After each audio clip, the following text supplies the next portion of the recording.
Success vista classes पे दोस्तों आपका बहुत बहुत स्वागत है। बीपीएससी टीचिंग का पेपर होने वाला है दोस्तों। 15 मार्च से शुरू होगा ये बीपीएससी टीचर का पेपर। दोस्तों इस वीडियो को आप देखिए अंत तक। गारंटी से हम कह सकते हैं कि 40 से लेके 50% प्रश्न केवल इसी मैराथन वीडियो से आने वाले हैं। तो पहला क्वेश्चन है हमारा, द सैटनिक वर्सेस के लेखक कौन है। पुस्तकें पूछी जाती हैं दोस्तों। द सैटनिक वर्सेस के लेखक हैं सलमान रुश्दी। सलमान रुश्दी के द्वारा द सैटनिक वर्सेस किताब लिखी गई है। आप देखेंगे भांगड़ा कहाँ का नृत्य है, जो एक नृत्य से संबंधित प्रश्न है वो भी पूछा जाएगा। भांगड़ा और गिद्धा जो है पंजाब से संबंधित नृत्य हैं। आइए अगला प्रश्न है, जय हिंद। जय हिंद का नारा किसका था। आज़ाद हिंद फौज का नारा था जय हिंद, और देने वाला कौन था, नेताजी सुभाष चंद्र बोस। और इन्हीं के द्वारा फॉरवर्ड ब्लॉक की स्थापना 1939 में की जाती है, जब ये त्रिपुरी अधिवेशन की अध्यक्षता से त्यागपत्र देते हैं। आइए अगला प्रश्न देखते हैं दोस्तों, जैन सूत्रों में कितनी लिपियों का उल्लेख है। तो दोस्तों जैन सूत्रों में 21 लिपियों का उल्लेख है। अशोक के शिलालेखों की लिपि क्या है। तो अशोक के जो शिलालेख हैं वो ब्राह्मी लिपि में लिखे गए हैं। चोल शासकों की भाषा क्या थी। तो चोल ज़्यादातर आप देखेंगे साउथ इंडिया, ये तमिल वाले भाग से संबंधित थे, तो इनकी भाषा तमिल थी। अगला प्रश्न है, गोवा की स्वीकृत भाषा आप जानते हैं जो कोंकणी भाषा है। कोंकणी भाषा ये गुजरात की स्वीकृत भाषा है। अगला प्रश्न है, कौन सी भाषा देव भाषा है। तो देव भाषा को संस्कृत भाषा, जो उत्तराखंड की भी भाषा है, ऑफिशियल लैंग्वेज ये है, संस्कृत लैंग्वेज जो है इसी को देव भाषा के नाम से जानते हैं। भारत की प्राचीनतम भाषा जो है, सबसे प्राचीन भाषा है संस्कृत, जो है सबसे प्राचीन भाषा है। अगला प्रश्न देखते हैं, निम्नलिखित में से किस देश में अधिकतम संख्या की भाषाएं बोली जाती हैं। तो सबसे ज़्यादा भाषाएं बोला जाने वाले जो देश है वो हमारा भारत है। अगला प्रश्न है, केंद्रीय भाषा संस्थान जो है वो मैसूर में है। केंद्रीय भाषा संस्थान। नवोदय विद्यालय में दाखिला किस कक्षा में होता है। तो नवोदय में जो दाखिला होता है वो 6ठी कक्षा से होता है। अगला प्रश्न है, मुक्त विश्वविद्यालय की स्थापना सर्वप्रथम कहाँ हुई। तो सबसे पहले मुक्त विश्वविद्यालय की स्थापना इंग्लैंड में की गई। अगला प्रश्न देखते हैं। अगला प्रश्न है, इंदिरा गांधी राष्ट्रीय मुक्त विश्वविद्यालय का मुख्यालय नई दिल्ली में है। अगला प्रश्न है, भारतीय पशु चिकित्सा अनुसंधान कहाँ है। तो भारत में पशु चिकित्सा अनुसंधान संस्थान जो है इज्जत नगर उत्तर प्रदेश में है। भारतीय खनन विद्यालय कहाँ स्थित है। तो भारत में जो खनन विद्यालय है वो धनबाद में स्थित है। फोर्ट विलियम कॉलेज कहाँ पर है। तो फोर्ट विलियम कॉलेज पश्चिम बंगाल की राजधानी कोलकाता में स्थित है। विश्व भारती विश्वविद्यालय की स्थापना रविंद्रनाथ टैगोर के द्वारा की गई थी। अगला प्रश्न है, शिक्षा में सुधार हेतु सरकार ने सैडलर आयोग कब नियुक्त किया। तो सैडलर आयोग का गठन 1917 ईस्वी में हुआ था। अगला प्रश्न देखते हैं, मुगल काल में किस भाषा को रेख्ता कहा गया है। तो उर्दू भाषा जो थी इसी को रेख्ता कहा गया। अगला प्रश्न है, देश के एकमात्र किस राज्य की राजभाषा अंग्रेजी है। तो नागालैंड की राजभाषा अंग्रेजी है। अगला प्रश्न है, अमीर खुसरो ने किसके विकास में अग्रणी भूमिका निभाई। तो अमीर खुसरो ने आप देखेंगे खड़ी बोली के विकास में बहुत महत्वपूर्ण भूमिका निभाई। अगला प्रश्न है, त्रिपुरा की राजभाषा क्या है। तो दोस्तों त्रिपुरा बांग्लादेश से लगा हुआ है, तो आप जानते हैं त्रिपुरा की राजभाषा बांग्ला है। निम्नलिखित अनुच्छेद में से किस एक को डॉक्टर भीमराव अंबेडकर के द्वारा संविधान के हृदय एवं आत्मा कहा गया। तो अनुच्छेद 32 को कहा गया है। आइए अगला प्रश्न देखते हैं। प्रश्न संख्या 2, विश्व बैंक का मुख्यालय कहां पर है। तो विश्व बैंक का मुख्यालय वाशिंगटन डीसी अमेरिका में है, और वाशिंगटन डीसी जो है अमेरिका की राजधानी भी है। अगला प्रश्न देखते हैं। प्रश्न संख्या 3, किसे प्लास्टिक मनी कहा जाता है। तो हमारा जो क्रेडिट कार्ड होता है इसको प्लास्टिक मनी कहते हैं। प्रश्न संख्या 4, जो नरसिम्हन समिति का गठन किया गया था उसे बैंकिंग क्षेत्र में सुधार के लिए इस समिति का गठन किया गया था।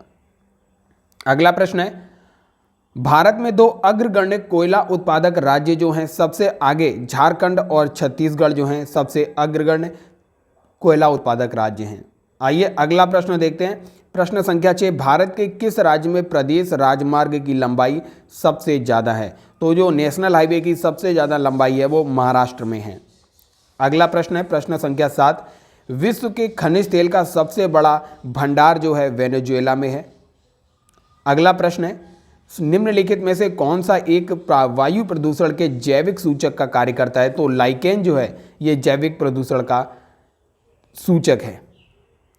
प्रश्न संख्या 9 है, आबादी का तात्पर्य क्या होता है? तो आबादी से तात्पर्य किसी ग्राम के ऐसे क्षेत्र से जिसका उसके निवासियों के आवास के लिए प्रयोजन हो, ये भी सही है। कुओं के लिए, हरे वृक्षों के लिए, इन सभी का प्रयोग जो होता है वो आबादी के तात्पर्य से होता है। अगला प्रश्न है प्रश्न संख्या 10। इंडिया गेट का डिजाइन करने वाला कौन था? तो सर एडविन लुटियंस जो थे, इनके द्वारा इंडिया गेट की डिजाइन तैयार की गई थी।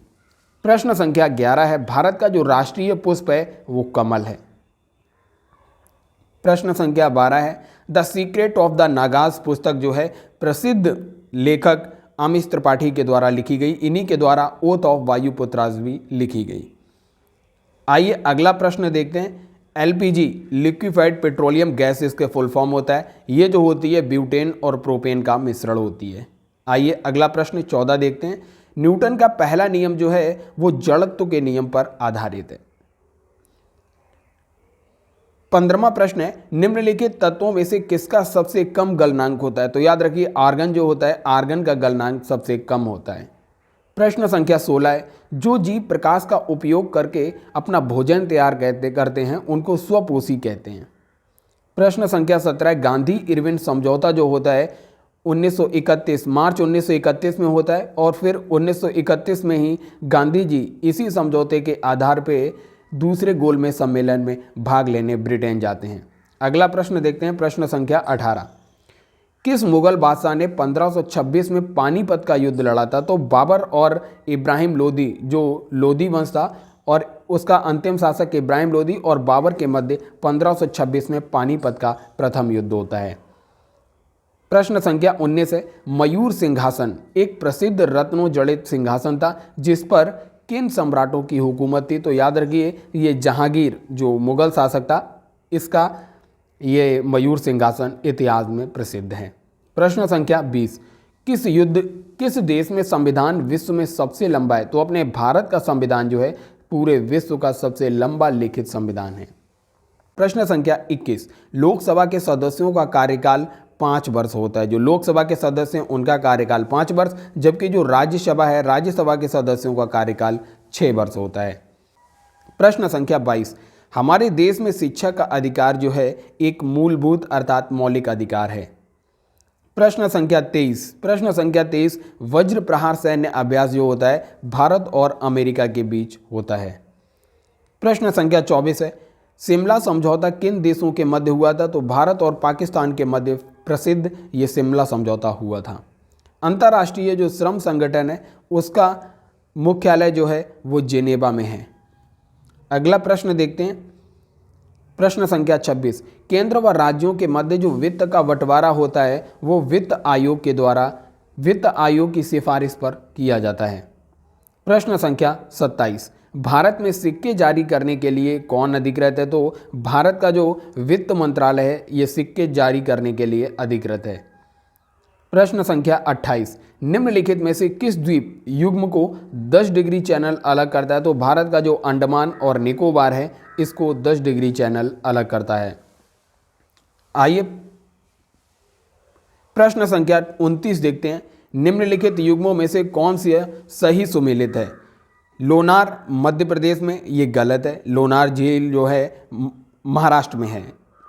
कोलेरू आंध्र प्रदेश में, ये सही सुमेलित है। नक्की ये गुजरात में नहीं है और पुलिकट जो है ये तमिलनाडु में है ना कि केरल में। तो इसका सही ऑप्शन है कोलेरू आंध्र प्रदेश में, ये सही सुमेलित है। प्रश्न संख्या 30 निम्न में से कौन सा भारत का सर्वाधिक कॉफी उत्पादक राज्य है? तो कर्नाटक सर्वाधिक कॉफी उत्पादक राज्य है। प्रश्न संख्या 31 देखते हैं। 31 प्रश्न संख्या जनगणना 2011 के अनुसार भारत के किस राज्य में नगरीय जनसंख्या का प्रतिशत सर्वाधिक है? तो गोवा में भारत का सबसे ज़्यादा नगरीकृत जनसंख्या रहती है। क्वेश्चन 32 भारत में पर्यावरण संरक्षण अधिनियम 1986 में आता है जब भोपाल गैस त्रासदी होती है। भोपाल गैस त्रासदी में मिथाइल आइसोसाइनेट गैस का रिसाव होता है। उसके बाद ये 1986 में पर्यावरण संरक्षण अधिनियम आता है। प्रश्न संख्या 33 देखते हैं भारत में संचार का सर्वाधिक सुलभ माध्यम क्या है? तो समाचार पत्र जो है भारत में संचार का सबसे सुलभ माध्यम है। साइबर अपील अधिकरण की स्थापना केंद्र सरकार के द्वारा की जाती है। प्रश्न संख्या 35 है, भारत का जो राष्ट्रीय वृक्ष है, बरगद जो है भारत का राष्ट्रीय वृक्ष है। प्रश्न संख्या 36 देखते हैं, कथकली नृत्य किस राज्य से संबंधित है? कथकली नृत्य केरल से संबंधित है, जबकि आंध्र प्रदेश का जो शास्त्रीय नृत्य है कुचिपुड़ी, कुचिपुड़ी प्रसिद्ध है। तमिलनाडु का भरतनाट्यम काफ़ी प्रसिद्ध है और उड़ीसी जो है वो उड़ीसा का लोक नृत्य है, शास्त्रीय नृत्य है उड़ीसी। अगला प्रश्न देखते हैं, प्रश्न संख्या 37, समाज सेवा के लिए मैक्सेस पुरस्कार जो शुरुआत किया गया था वो फिलीपींस की सरकार के द्वारा शुरू किया गया था। प्रश्न संख्या 38, केंद्रीय प्राणी उद्यान प्राधिकरण की स्थापना पश्चिम बंगाल की राजधानी कोलकाता में की गई। प्रश्न संख्या 39, रणजी ट्रॉफी किससे संबंधित है? तो याद रखिए रणजी ट्रॉफी का संबंध क्रिकेट से है और रणजी ट्रॉफी के अलावा देवधर ट्रॉफी, ईरानी ट्रॉफी और बहुत सारी ट्रॉफी हैं जो क्रिकेट से संबंधित हैं। देवधर और ईरानी और सीके नायडू ट्रॉफी जो है ये भी क्रिकेट से संबंधित हैं।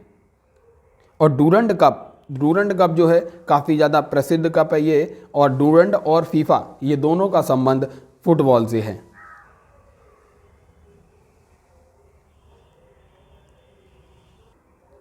वहीं मेजर ध्यानचंद जो कप है वो हॉकी से संबंधित है। तो इस प्रश्न का सही उत्तर है सी। अगला प्रश्न देखते हैं, प्रश्न संख्या 40, भारत में राष्ट्रीय युवा दिवस स्वामी विवेकानंद के जन्मदिन 12 जनवरी को मनाया जाता है। आइए अगला प्रश्न देखते हैं, प्रश्न संख्या 41, तेलुगु कृति आमुक्तमाल्यद का लेखक कौन था?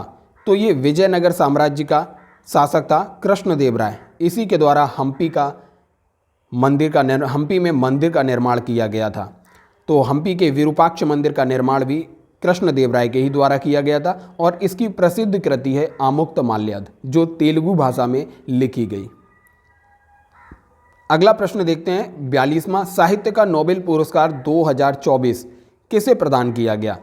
तो साहित्य का जो नोबेल अवार्ड है वो जॉन फॉसे को प्रदान किया गया। प्रश्न संख्या 43, जॉन ई सॉल्क किसकी खोज के लिए जाने जाते हैं? तो पोलियो के टीके की खोज जॉन ई सॉल्क ने की थी।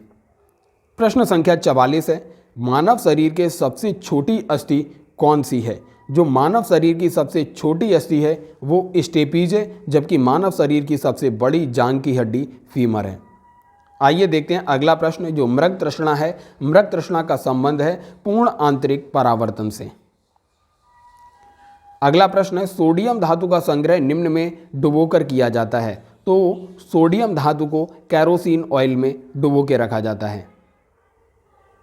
प्रश्न संख्या 47, निम्नलिखित में से काकोरी कांड से जुड़ा कौन क्रांतिकारी था जिसे फांसी नहीं दी गई? तो काकोरी कांड से जुड़ा हुआ जो थे चंद्रशेखर आज़ाद जो थे, जिनको फांसी नहीं दी गई थी और ये काकोरी कांड से जुड़े हुए थे। अगला प्रश्न देखते हैं, प्रश्न नंबर 48, 20वां जो G20 ये G20 है, G20 का 18वां शिखर सम्मेलन जो होता है वो कहाँ पर आयोजित हुआ? वो भारत मंडपम भारत में आयोजित किया गया और ये क्रम था 18वें नंबर का क्रम था। प्रश्न संख्या 49, किस धर्म को राष्ट्रकूटों का संरक्षण प्राप्त था? तो राष्ट्रकूटों ने जैन धर्म को संरक्षण दिया। आइए देखते हैं प्रश्न 50, संसद के दोनों सदनों की संयुक्त बैठक की अध्यक्षता भारत का जो लोकसभा अध्यक्ष होता है, लोकसभा अध्यक्ष के द्वारा की जाती है। संसद के दोनों सदनों की संयुक्त बैठक की अध्यक्षता। भारत का प्रथम फील्ड मार्शल कौन थे? भारत के प्रथम फील्ड मार्शल जो थे SHFJ मानेक्शो थे। मानेक्शो जो थे ये भारत के प्रथम फील्ड मार्शल थे। अगला प्रश्न देखते हैं, किसी राज्य की प्रथम भारतीय जो महिला राज्यपाल थी वो कौन थी? तो सरोजिनी नायडू जी थी प्रथम महिला राज्यपाल थी और सरोजिनी नायडू ने कांग्रेस की अध्यक्षता 1925 ईस्वी में कानपुर अधिवेशन हुआ था और ये प्रथम भारतीय महिला थी जिसने कांग्रेस की अध्यक्षता की थी। अब आइए अगला प्रश्न देखते हैं, प्रश्न संख्या 3 है, प्लेइंग इट माई वे। इस पुस्तक काफ़ी प्रसिद्ध पुस्तक है और ये पुस्तक है सचिन तेंदुलकर की। अगला प्रश्न देखते हैं, प्रश्न संख्या 4, उत्तर प्रदेश की प्रथम महिला मुख्यमंत्री कौन थी? तो उत्तर प्रदेश की प्रथम महिला मुख्यमंत्री सुचेता कृपलानी थी। प्रश्न संख्या 5 देखते हैं। कनाडा की राजधानी पूछी गई। कनाडा की राजधानी क्या है? तो कनाडा की राजधानी ओटावा है। और आप देखेंगे कनाडा उत्तरी अमेरिका में स्थित है। उत्तरी अमेरिका में ऊपरी भाग कनाडा जिसकी राजधानी ओटावा है, और निचला भाग जो है आप देखेंगे यूएसए की राजधानी जो है वाशिंगटन डीसी है। और सबसे निचला हिस्सा जो है उत्तरी अमेरिका का मैक्सिको है, और मैक्सिको की राजधानी मैक्सिको सिटी है। तो आइए अगला देखते हैं। प्रश्न संख्या 6 है। भारतीय वानिकी अनुसंधान एवं शिक्षा परिषद, भारतीय वानिकी अनुसंधान अर्थात इंडियन फॉरेस्ट रिसर्च सेंटर जो है वो देहरादून में है। अगला प्रश्न देखते हैं। प्रतिवर्ष शिक्षक दिवस कब मनाया जाता है? तो 5 सितंबर को शिक्षक दिवस मनाया जाता है। 5 सितंबर को डॉक्टर सर्वपल्ली राधाकृष्णन का जन्मदिन था, इस वजह से उनके जन्म दिवस को शिक्षक दिवस के रूप में मनाते हैं। डॉक्टर सर्वपल्ली राधाकृष्णन भारत के प्रथम उपराष्ट्रपति थे। अगला प्रश्न देखते हैं। प्रश्न संख्या 8। एंजाइम की गतिविधि किसके परिवर्तन से नियंत्रित होती है? तो एंजाइम की गतिविधि जो होती है वो पीएच के परिवर्तन से नियंत्रित हो सकती है। अगला प्रश्न देखते हैं। प्रश्न संख्या 9। प्रोटीन किससे पचते हैं? तो याद रखिए प्रोटीन लाइपेज के द्वारा पचते हैं। अगला प्रश्न देखते हैं। प्रश्न संख्या 10। भारतीय डीएनए फिंगरप्रिंट के पिता का नाम क्या है? अर्थात डीएनए फिंगरप्रिंटिंग के जनक कौन थे? तो लालजी सिंह थे भारतीय डीएनए फिंगरप्रिंट के जनक। प्रश्न संख्या 11। फोटोग्राफिक प्लेट में किस रसायन का प्रयोग किया जाता है? काफ़ी इंपॉर्टेंट क्वेश्चन है। सिल्वर ब्रोमाइड जो है एजीबीआर जो है सिल्वर ब्रोमाइड, इसका प्रयोग फोटोग्राफी में किया जाता है। अगला प्रश्न है। रक्त समूह ओ वाला व्यक्ति किस रक्त समूह के व्यक्ति से रक्त ले सकता है? तो ओ निगेटिव जो है ओ निगेटिव यूनिवर्सल डोनर होता है, ये किसी भी व्यक्ति को दे सकता है। और लेने की बात है तो ओ समूह वाला व्यक्ति केवल ओ समूह वाले व्यक्ति से ही एक्सेप्ट कर सकता है ब्लड को, अर्थात इसमें इस प्रश्न का उत्तर बी करेक्ट है। लेकिन अगर आप देखेंगे ए बी जो है ए बी पॉजिटिव ये यूनिवर्सल एक्सेप्टर होता है, मतलब ये किसी से भी ले सकता है। वहीं ओ नेगेटिव जो होता है ये यूनिवर्सल डोनर होता है, ये किसी को भी दे सकता है। अगला प्रश्न देखते हैं। प्रश्न संख्या 13। रॉलेट एक्ट किस वायसराय के काल में पारित हुआ था? तो रॉलेट एक्ट इसके बाद भारत में काफ़ी भीषण नरसंहार जलियांवाला हत्याकांड होता है, और ये था लॉर्ड चेम्सफोर्ड जो था इसके समय पर ये पास होता है। और इसी मॉन्टेग्यू चेम्सफोर्ड जो अधिनियम आता है वो जो मॉन्टेग्यू चेम्सफोर्ड भी इसी के समय आता है। इसी के बाद रॉलेट एक्ट के विरोध में ही आप देखेंगे तो 13 अप्रैल 1919 को जलियांवाला हत्याकांड होता है। अगला प्रश्न देखते हैं। प्रश्न संख्या 14। फूट डालो और राज करो की रणनीति अपनाने वाला कौन था? तो डलहौजी जो था, डलहौजी फूट डालो राज करो की नीति अपनाई थी, और इसका कार्यकाल जो था 1848 से लेके 1856 ईस्वी तक भारत में रहा। अगला प्रश्न देखते हैं। अगला प्रश्न है। इनमें से किसको the grand old man of India के नाम से जाना जाता है? तो दादा भाई नौरोजी को the grand old man of India के नाम से जाना जाता है। याद रखिए इन्होंने कांग्रेस की अध्यक्षता 3 बार की। अगला प्रश्न देखते हैं। प्रश्न संख्या 16। द्वितीय बौद्ध संगीति का आयोजन कहाँ किया जाता है? तो द्वितीय बौद्ध संगीति का आयोजन वैशाली में किया जाता है, और पहली बौद्ध संगीति का आयोजन राजगृह में होता है, जबकि तीसरी बौद्ध संगीति का आयोजन पाटलिपुत्र में किया जाता है, और चौथी बौद्ध संगीति का आयोजन कुंडलवन कश्मीर में किया जाता है। आइए अगला प्रश्न देखते हैं। प्रश्न संख्या 17। निम्नलिखित में से कौन भारतीय राष्ट्रीय कांग्रेस की प्रथम महिला अध्यक्ष थी? भारतीय राष्ट्रीय कांग्रेस की पहली महिला अध्यक्ष की बात करें तो पहली महिला अध्यक्ष 1917 में एनी बेसेंट बनती हैं, लेकिन 1925 में भारतीय प्रथम महिला जो थी भारतीय महिला सरोजनी नायडू कानपुर अधिवेशन 1925 की अध्यक्षता इन्होंने की थी। अगर ओवरऑल प्रथम महिला अध्यक्ष पूछे तो इसका ऑप्शन बी करेक्ट है, एनी बेसेंट। अगला प्रश्न देखते हैं 18।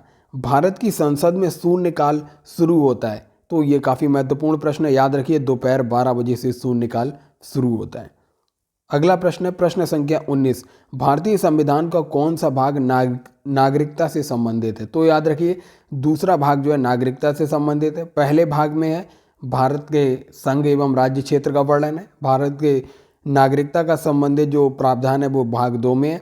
वहीं भाग 3 जो है, भाग 3 में मौलिक अधिकारों का वर्णन है। जबकि भाग 4, अगर भाग 4 है जो भाग 4 में आप देखेंगे डीपीएसपी राज्य के नीति निर्देशक तत्व हैं। भाग 4 का जो है उसमें मौलिक कर्तव्य हैं। आइए अगला प्रश्न देखते हैं। प्रश्न संख्या 20, भारत में राजनीतिक दलों को मान्यता दी जाती है। तो जो भारत का निर्वाचन आयोग है इसके द्वारा राजनीतिक दलों को मान्यता दी जाती है। अगला प्रश्न देखते हैं प्रश्न संख्या 21, लोकसभा को प्रोटेम अध्यक्ष जो होता है, प्रोटेम स्पीकर, उसकी नियुक्ति कौन करता है? तो राष्ट्रपति के द्वारा प्रोटेम स्पीकर की नियुक्ति की जाती है। अगला प्रश्न देखते हैं प्रश्न संख्या 22, राष्ट्रीय मानवाधिकार आयोग के अध्यक्ष की अनुपस्थिति में उसके कार्यों का निर्वहन कौन करेगा? तो जो राष्ट्रपति होगा, राष्ट्रपति के द्वारा जो जिसको नामित किया जाएगा वही उसको निर्वहन करेगा। अगला प्रश्न देखते हैं प्रश्न संख्या 23, तीस्ता नदी परियोजना जो है कहाँ पर है? तीस्ता नदी आप देखेंगे सिक्किम वाले एरिया से निकल के आती है और बांग्लादेश में इसका समापन हो जाता है। तो याद रखिए भारत और बांग्लादेश के बीच तीस्ता नदी परियोजना को लेकर विवाद है। अगला प्रश्न देखते हैं, रेड क्रॉस जो है, रेड क्रॉस का मुख्यालय कहाँ पर है? तो जेनेवा जो है, जेनेवा में रेड क्रॉस का मुख्यालय है। और जो इंटरनेशनल कोर्ट है उसका जो मुख्यालय है द हेग में है। और अगला प्रश्न देखते हैं प्रश्न संख्या 25, प्रधानमंत्री की उज्ज्वला योजना किससे संबंधित है? तो सामाजिक रूप से पिछड़े वर्गों को एलपीजी गैस वितरण करने से संबंधित है उज्ज्वला योजना। आइए अगला प्रश्न देखते हैं प्रश्न संख्या 26, वैश्विक खाद्यान्न उत्पादन में अधिकतम योगदान करने वाली 3 फसलें जो हैं गेहूं, चावल और मक्का हैं। अगला प्रश्न देखते हैं 27, निम्नलिखित में से कौन सा तृतीय क्रियाकलाप है? अर्थात आप देखेंगे इकोनॉमिक्स में प्राइमरी, सेकेंडरी और टर्सरी सेक्टर्स की जॉब होती हैं। तो प्राइमरी सेक्टर्स में जैसे खेती हो गई या मत्स्य पालन हो गया, पशुपालन हो गया, तो ये प्राइमरी सेक्टर्स में आते हैं। अगर आप देखेंगे विनिर्माण उद्योग जितने हैं मैन्युफैक्चरिंग से रिलेटेड हैं वो सारे सेकेंडरी में आते हैं। वहीं आप देखेंगे ट्रेडिंग अर्थात सर्विस सेक्टर जो आता है वो टर्सरी अर्थात तृतीय क्रियाकलाप में आता है। अगला प्रश्न देखते हैं प्रश्न संख्या 28, निम्न में से किस राज्य की सीमा बांग्लादेश से नहीं मिलती है? तो आप देखेंगे मिजोरम और त्रिपुरा की सीमा जो है बांग्लादेश से मिलती है, जबकि त्रिपुरा जो है तीनों ओर से घिरा हुआ है बांग्लादेश से। वहीं आप मणिपुर को देखेंगे, मणिपुर की सीमा बांग्लादेश से नहीं लगती है, जबकि मेघालय, मिजोरम और त्रिपुरा की सीमा बांग्लादेश से लगती है। अगला प्रश्न देखते हैं प्रश्न संख्या 29, दुलहस्ती पावर स्टेशन निम्न में से किस नदी पर है? सलाल दुलहस्ती जो है परियोजना वो चिनाब नदी, ऑप्शन बी करेक्ट है, चिनाब नदी पर है। अगला प्रश्न देखते हैं प्रश्न संख्या 30 है, निम्न में से कौन एक भारत की सबसे पुरानी तेल शोधन इकाई है? डिगबोई, ये असम में है। डिगबोई सबसे प्राचीन भारत की तेल शोधन इकाई है। अगला प्रश्न है प्रश्न संख्या 31, चिपको आंदोलन संबंधित है। तो याद रखिए चिपको आंदोलन जो है वो वनों के संरक्षण से संबंधित है। अगला प्रश्न है प्रश्न संख्या 32, भारत की जनसंख्या गणना अगर देखेंगे 2011 के अनुसार सर्वाधिक जनसंख्या निम्नलिखित नगरीय युग्मों में से किस में है? तो याद रखिए जो मुंबई और दिल्ली है ये नगरीय युग्म हैं जहां पर सबसे अधिक जनसंख्या है। अगला प्रश्न देखते हैं प्रश्न संख्या 33, राष्ट्रीय कृषि अनुसंधान प्रबंधन अकादमी जो कृषि अनुसंधान से संबंधित मैनेजमेंट से संबंधित जो एकेडमी है वो हैदराबाद में है। अगला देखते हैं यूडीपी क्या है? यूडीपी क्या है? यूडीपी जो है एक कनेक्शन रहित प्रोटोकॉल होता है। ये कनेक्शन रहित प्रोटोकॉल है। आइए अगला प्रश्न देखते हैं, कौटिल्य अर्थात चाणक्य, कौटिल्य का दूसरा नाम चाणक्य था। इस कौटिल्य का नाम चाणक्य था और इनको विष्णुगुप्त के नाम से भी जानते हैं। तो और ये चंद्रगुप्त मौर्य के गुरु थे। तो इनके द्वारा जो प्रसिद्ध पुस्तक है अर्थशास्त्र इन्हीं के द्वारा लिखी गई। आइए अगला देखते हैं। अगला प्रश्न, और जहाँ तक देखेंगे आप इसमें जो दूसरा ऑप्शन है इंडिका, मेगास्थनीज के द्वारा लिखी गई है इंडिका। जबकि ये राज तरंगिणी जो है ये कल्हड़ के द्वारा लिखी गई है। तो याद रखिए ये तीनों पुस्तकें काफ़ी इंपॉर्टेंट है। अगला प्रश्न देखते हैं, प्रश्न संख्या 36। डेविस कप किस खेल से संबंधित है? तो डेविस कप जो है लॉन टेनिस से संबंधित है डेविस कप। आइए 37वां प्रश्न देखते हैं। प्रसिद्ध विकासवादी चार्ल्स डार्विन जो थे, इनकी कौन सी पुस्तक है जिसमें विकासवाद का सिद्धांत प्रतिपादित किया गया है? तो याद रखिए द ओरिजिन ऑफ स्पीसीज जो है इनकी प्रसिद्ध पुस्तक है डार्विन की। अगला प्रश्न है 38वां। 1930 में प्रथम राष्ट्रमंडल खेलों का आयोजन किस देश में हुआ था? तो 1930 में प्रथम राष्ट्रमंडल खेल खेले गए थे और इनका आयोजन कनाडा में किया गया था। अगला प्रश्न देखते हैं, प्रश्न संख्या 39। माउंट एवरेस्ट पर चढ़ने वाली जो दिव्यांग थी, पहली दिव्यांग पूछा गया है, कौन भारतीय महिला थी? तो याद रखिए अरुणिमा सिन्हा जो है पहली दिव्यांग महिला थी जो माउंट एवरेस्ट को फतेह किया जिसने। अगला प्रश्न देखते हैं, प्रश्न संख्या 40। जापान की मुद्रा क्या है? तो जापान की मुद्रा येन है। अब वहीं आप देखेंगे भारत की मुद्रा रुपया है। आइए अगला प्रश्न देखते हैं, प्रश्न संख्या 41। एक ट्रेन जैसे ही चलना आरंभ करती है उसमें बैठे हुए यात्री का सिर पीछे की ओर झुक जाता है, तो ये किस कारण से होता है? तो याद रखिए ये स्थिरता का जड़त्व है। ट्रेन के संपर्क में होने की वजह से उसका नीचे का धड़ गतिमान हो गया, जबकि गर्दन ट्रेन के संपर्क में ना होने की वजह से स्थिर बनी रही, तो इसलिए इसे स्थिरता का जड़त्व कहते हैं। आइए अगला प्रश्न देखते हैं, प्रश्न संख्या 42। निम्नलिखित में से किस एक को हास्य गैस कहा जाता है? तो नाइट्रस ऑक्साइड N2O इसका फॉर्मूला होता है। नाइट्रस ऑक्साइड को हम कहते हैं हास्य गैस। मीथेन का फॉर्मूला याद रखिए CH4 होता है। वहीं अगर आप देखेंगे ओजोन जो है, ओजोन का फॉर्मूला O3 होता है। अगला प्रश्न देखते हैं, प्रश्न संख्या 43 है। असहयोग आंदोलन के दौरान विदेशी वस्त्रों के जलाए जाने पर किसने महात्मा गांधी को लिखा था कि यह निष्ठुर बर्बादी है? तो ये लिखा था रविंद्रनाथ टैगोर ने। और रविंद्रनाथ टैगोर की जो प्रसिद्ध पुस्तक थी गीतांजलि, जिसकी वजह से इनको नोबेल अवार्ड मिला था। और इन्होंने ही जलियांवाला हत्याकांड में अपनी नाइटहुड की उपाधि त्यागी थी रविंद्रनाथ टैगोर ने। तो इतने प्रश्न याद रखिए टैगोर जी से। आइए अगला प्रश्न देखते हैं। अगला प्रश्न है, वह अमेरिकी पत्रकार कौन था जो महात्मा गांधी के भारत छोड़ो आंदोलन के दौरान उनके साथ था? तो जो लुई फिशर था, लुई फिशर वो पत्रकार था जो भारत छोड़ो आंदोलन के दौरान महात्मा गांधी के साथ था। अगला प्रश्न देखते हैं, प्रश्न संख्या 45। उस भारतीय का क्या नाम था जिन्होंने तीनों गोलमेज सम्मेलन में भाग लिया? तो भीमराव अंबेडकर ने तीनों गोलमेज सम्मेलन में भाग लिया। वहीं आप देखेंगे महात्मा गांधी ने केवल एक गोलमेज सम्मेलन, जो दूसरा हुआ था गांधी इरविन समझौते के बाद हुआ था, जबकि गांधी इरविन समझौता 1931 में होता है। उसी दौरान ये द्वितीय गोलमेज सम्मेलन होता है और महात्मा गांधी द्वितीय गोलमेज सम्मेलन में भाग लेते हैं। अगला प्रश्न देखते हैं, प्रश्न संख्या 46। ब्रिटिश भारत की राजधानी कलकत्ता से दिल्ली स्थानांतरण किसके काल में क्रियान्वित किया हुआ? तो 1911 ईस्वी में जो लॉर्ड हार्डिंग सेकेंड था, इसके टाइम पर ये दिल्ली स्थानांतरण हुई भारत की राजधानी कलकत्ता से। अगला प्रश्न देखते हैं, प्रश्न संख्या 47। भारतीय संविधान में मूल अधिकारों का विचार अमेरिका के संविधान से लिया गया है।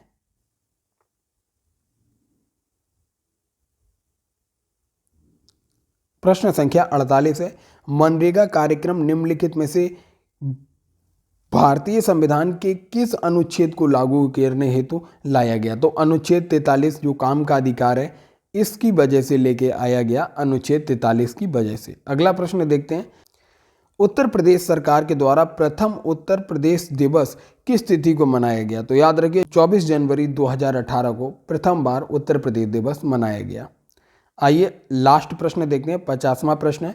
भारतीय संविधान का अनुच्छेद 370 किससे संबंधित है? तो ये जम्मू कश्मीर राज्य से संबंधित है, भारत का अनुच्छेद 370। तो दोस्तों ये थी 1000 प्रश्नों की श्रृंखला का पहला वीडियो, जिसमें हमने 50 प्रश्न करवाए हैं। आने वाली वीडियो में हम ऐसे ही 50-50 प्रश्नों की श्रृंखला से 1000 जीके के प्रश्न करवाएंगे, जो आगामी आपकी परीक्षाएं हैं, एसएससी जीडी और भी जितनी परीक्षाएं हैं जहां जीके पूछा जाता है, लगभग आप देखेंगे कि जो 70 से 80% भाग है इन्हीं वीडियो से आएगा। तो ज़्यादा से ज़्यादा इस टाइप की वीडियो को शेयर कीजिए और चैनल को सब्सक्राइब कीजिए। धन्यवाद।